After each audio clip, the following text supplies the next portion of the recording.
Chicken is one of the most popular and most healthy sources of animal protein. In fact, the global demand for chicken is growing faster than any other meat.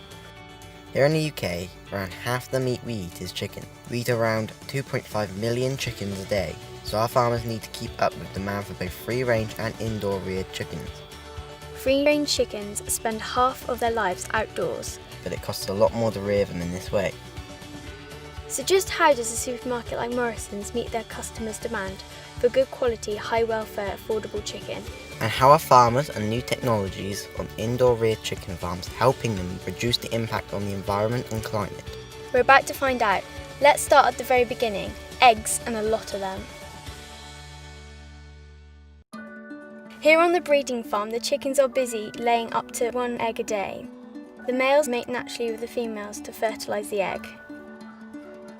Well, the breed we use are Ross 308s. They've been bred for meat. They're not egg layers, so they're perfectly bred for the meat for the factories. The grandparent stock's from Scotland, and they've specifically chosen different types of birds to produce a healthy, strong chick. So the purpose of the male is to mate with the female, and then she'll lay a fertilised egg. They're on the farm for a maximum of 3 days, then they go off to the hatchery and they start the incubation process.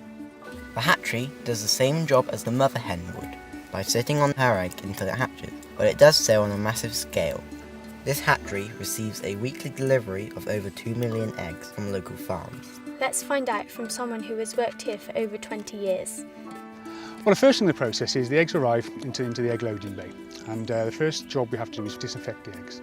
This has the effect of killing all the bugs, all the bacteria on the outside of the shells, outside of the trays, outside of the trolleys. Vast amounts of technology on this site, from storage room technology, storage room managing the environments of our rooms, our incubation rooms, to more delicate technology involved in the incubation process itself. Currently we have incubators now sized at about 115,000 eggs per incubator. An incubator is designed to mimic the exact conditions that it would find itself with the hen sat on the eggs. So it controls the temperature, humidity, ventilation. Biosecurity to us is very important, and having a healthy egg go into an incubation process is key to having a healthy chick. The embryonic heat generated in incubators is very great. The incubation environment includes technology that harnesses the heat and feeds it back into the heating system in the winter months when more is needed.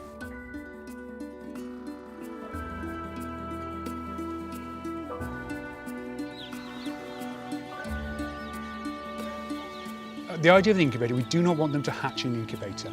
And the idea is that at 18 days we remove them from that incubator and take them from their tray and place them into a hatcher basket. So where they spend the final 3 days then of their hatching cycle hatching in a hatcher rather than a tray. After the chicks are counted, they are vaccinated to help them keep them healthy on the farm. Then they are dispatched to a local farm for rearing.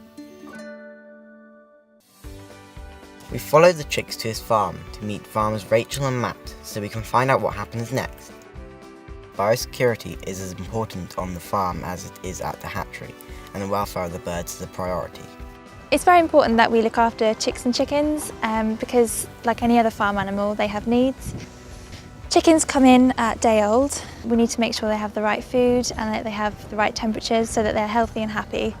We can control and create the chicken's environment, and we do this using brand new technology, and it's state of the art and perfect for growing chickens.